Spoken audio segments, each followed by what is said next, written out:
আসসালামু আলাইকুম সবাইকে। আশা করি সবাই ভালো আছেন, সুস্থ আছেন। আজকে আমরা আলোচনা করব ওজন কেন কমে যায়। আমরা সচরাচর আমাদের কাছে ম্যাক্সিমাম টাইম আসে যে ওজন বৃদ্ধি হয়েছে এবং অতিরিক্ত ওজন কমানোর জন্য, কিন্তু আমরা এরকম প্রায় রোগী পেয়ে থাকি বা পেশেন্ট আসে যে ওজন কমে যাচ্ছে এবং কিভাবে আমরা ওজনটা বৃদ্ধি করতে পারি। আর প্রথমেই বলে নিই যে বাংলাদেশ হচ্ছে একটি উন্নয়নশীল দেশ অথবা মধ্যম আয়ের দেশ।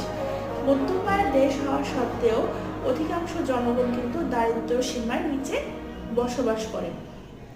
যেহেতু দারিদ্র্য সীমার নিচে বসবাস করেন এবং বেশিরভাগ সময় দেখা যায় তারা পুষ্টিকর খাবারগুলা ক্রয় করতে পারেন না। যেহেতু পুষ্টিকর খাবার ক্রয় করতে পারেন না, তাহলে বেশিরভাগ সময় তাদের মধ্যে অপুষ্টিহীনতা দেখা যায় এবং এই অপুষ্টিহীনতা হচ্ছে কিন্তু ওজন বৃদ্ধির একটি অন্যতম কারণ। এবং অনেকেই যারা আমাদের নিম্নবিত্ত শ্রেণীর যারা রয়েছেন, তারা হিস্ট্রি মিলে জানা যায় অনেকেই তারা কিন্তু দৈনিক ডিম, দুধ, মাছ, মাংস খেতে পারে না। যেহেতু ডিম, দুধ খেতে পারছে না, তাহলে তাদের ওজনটাও সেভাবে বৃদ্ধি পায় না এবং ওজনটা হ্রাস পায়। আরেকটা যেটা কারণ, যারা নিম্নবিত্ত জনগণ তারা কিন্তু পরিষ্কার পরিচ্ছন্ন থাকে না। বেশিরভাগ সময় দেখা যায় বস্তিতে থাকে বা একটা ঘনবসতিপূর্ণ এলাকায় থাকে এবং তারা তাদের পার্সোনাল হাইজিনটা সঠিকভাবে মেনটেন করতে পারে না। তার কারণে দেখা যায় তাদের শরীরে কিন্তু পরজীবী বাসা বাঁধে, যেটা হচ্ছে কৃমি। এবং কৃমি সাধারণত অন্ত্রে থাকে।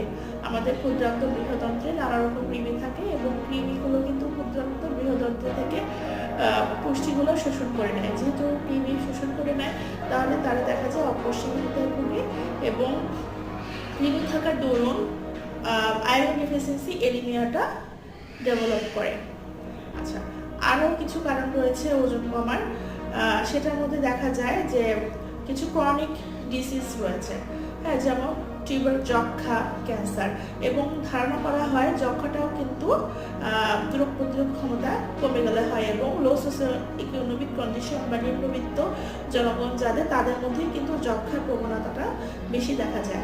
কারণ হচ্ছে যেহেতু ওজন কমে যায়, আমাদের রোগ প্রতিরোধ ক্ষমতা বা ইমিউন সিস্টেমটা কিন্তু লেস অ্যাক্টিভ হয়ে যায় বা ঠিকমতো কাজ করতে পারে না, বা এটা আরও বেশি উন্নত যেটুকু হওয়ার কথা সেটা করতে পারে না। এবং রোগ প্রতিরোধ ক্ষমতা কমে গেলে বিভিন্ন রকমের ব্যাকটেরিয়া, ভাইরাস এবং ছত্রাক কিন্তু আমাদের শরীরে বাসা বাঁধে এবং আমরা কিন্তু পরবর্তীতে জটিল রোগে আক্রান্ত হয়ে যাই এবং ফলশ্রুতিতে ওজনটা কিন্তু কমে যায়, ক্ষুধা কমে যায় এবং সাথে সাথে ওজনটাও কমে যায়। আরেকটা যেটা কারণ রয়েছে, ইদানিং কিন্তু বাংলাদেশে ক্যান্সারের পরিমাণ খুব বৃদ্ধি পাচ্ছে এবং দেখা যায় অনেক ফ্যামিলিতে দেখা যায় কোনো না কোনো ফ্যামিলি মেম্বার ক্যান্সারে ভুগছেন বা ক্যান্সার আক্রান্ত হয়ে মারা গিয়েছেন। এবং ক্যান্সার হলে কী হয়, ক্যান্সার হলে কিন্তু সবার প্রথম খাবারের রুচি কমে যায় এবং ওজনটা হ্রাস পায়। তাহলে যখনই আমাদের এবং ক্যান্সার কিন্তু সাধারণত দেখা যায় বয়স্ক লোকেদের হয়ে থাকে বা অ্যাবাভ 50 ইয়ার্স ওল্ড বা 50 বছরের বেশি যারা রয়েছে তাদের কিন্তু ক্যান্সারটা বেশি হয়ে থাকে। ইয়াং পার্সন বা কম বয়সী মানুষদের কিন্তু ক্যান্সারের প্রবণতা কম। তা আমাদের যখন ওজনটা কমে যাবে, দুটো জিনিস মাথায় রাখতে হবে। হ্যাঁ, খাওয়ার ওজন কমার পূর্বে হচ্ছে প্রথমত খাবারের রুচিটা কমে হয় কোনো, সাধারণত যেহেতু বাংলাদেশের পরিপ্রেক্ষিতে যক্ষা বা টিউবারকুলোসিস, আর সেকেন্ড যদি বয়স যদি 50-এর উপর হয়ে থাকে এবং খাওয়ার রুচি কমে যায়, ওজন অনেক কমে যায়, তাহলে ক্যান্সারটা আমাদের মাথায় রাখতে হবে। আচ্ছা, আর ইদানিং যেটা দেখা যাচ্ছে যে অনেক বাচ্চারা খেতে চায় না। বাচ্চাদের সাধারণত যে ওজন হ্রাসের সমস্যাটা, তা বাচ্চাদের ক্ষেত্রে দেখা যায় যে বাচ্চারা সাধারণত দেখা ছোট বাচ্চা যারা 1 বছর বা 2 বছরের বাচ্চারা যারা বুকের দুধ খায়, টানা বুকের দুধ পাচ্ছে, কোনো এক্সট্রা মিল্ক খায় না 6 মাস পর্যন্ত, তারা কিন্তু সহজে এক্সট্রা মানে ভাত বা অন্য খাবারগুলো সহজে অ্যাকসেপ্ট করতে চায় না, একটু টাইম লাগে। সেক্ষেত্রে তাদের কিন্তু ওজনটা একটু কম থাকতে পারে। আবার অনেক সময় দেখা যায় যে বাচ্চারা একরকম খাবার খেতে খেতে তারা কিন্তু খুব বিরক্ত বোধ করে। ছোট বাচ্চা তারা কিন্তু তাদের সব ইমোশন কিন্তু তারা এক্সপ্রেস করতে পারে না। এই জন্য আমরা ট্রাই করবো বাচ্চাদের খাবারের মধ্যে একটু ভেরিয়েশন আনতে, এবং বাচ্চারা যেন নিজে হাতে খাওয়ার অভ্যাসটা গড়ে তুলতে পারে। এবং আমরা ব্লেন্ড করা খাবার বাচ্চাদের দিব না, কারণ ব্লেন্ড করলে খাবারের টেস্টটা নষ্ট হয়ে যায়, স্বাদটা ভালো আসে না।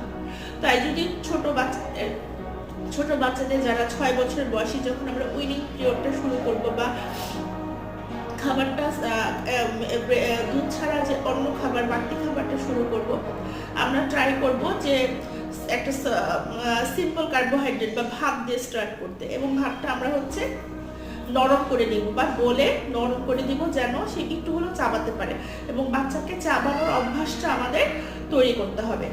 আর আরো কিছু কারণে কিন্তু আমাদের ওজন হ্রাস পায়, তার মধ্যে হরমোনাল কিছু কারণ রয়েছে। এখন সবচেয়ে বেশি যে কমন যে হরমোনাল কারণটা সেটা হচ্ছে থাইরয়েড বা হাইপার থাইরয়েড।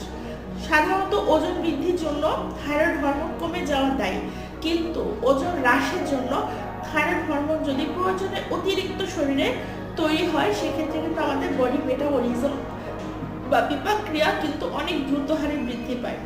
যখন আমাদের বডি বিপাক ক্রিয়াটা দ্রুত হারে বৃদ্ধি পায়, তখন কিন্তু আমাদের ওজন হ্রাসটা হয়ে থাকে।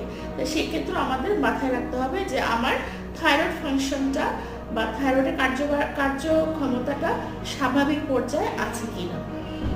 আর ইদানিং আরেকটা হরমোনাল প্রবলেমটা ইদানিং খুব বৃদ্ধি পেয়েছে, সেটা হচ্ছে কর্টিসল লেভেল, সেরাম কর্টিসল লেভেল বা ব্লাড কর্টিসল লেভেল। কমে যাচ্ছে। কেন কমে যাচ্ছে সঠিক কারণটা এখনো জানা যায় না। সাধারণত ব্লাড কর্টিসল লেভেলটা আমাদের কিন্তু ওজন যদি বেশি থাকে আমাদের কিন্তু ওজন বৃদ্ধি পায়, কিন্তু স্বাভাবিকের মাত্রায় যদি কম থাকে তখন কিন্তু ওজনটা কমে যায় এবং সাথে সাথে ব্লাড প্রেশারটাও কমে যায়। তাহলে আমাদের ওজন কমে যাওয়ার ক্ষেত্রে আমাদের আমি যে বিষয়গুলো উল্লেখ করলাম সেগুলো কিন্তু একটু আমাদের ব্রেনে রাখতে হবে বা ব্রেনে সেট করতে হবে। কেন আমার ওজনটা কমে যেতে পারে? সেটা কি আমার রোগ প্রতিরোধ ক্ষমতা কমে যাওয়ার জন্য, সেটা কি আমার বাচ্চাদের ক্ষেত্রে খাবারের ভেরিয়েশনটা কম সেজন্য, নাকি কোনো ক্যান্সার হয়েছে, নাকি কোনো হরমোনাল কোনো কারণের জন্য? তা আশা করি সবাই আমার আলোচনা শুনে কিছু হলেও উপকৃত হবেন। সবাই ভালো থাকবেন, সুস্থ থাকবেন। আসসালামু আলাইকুম।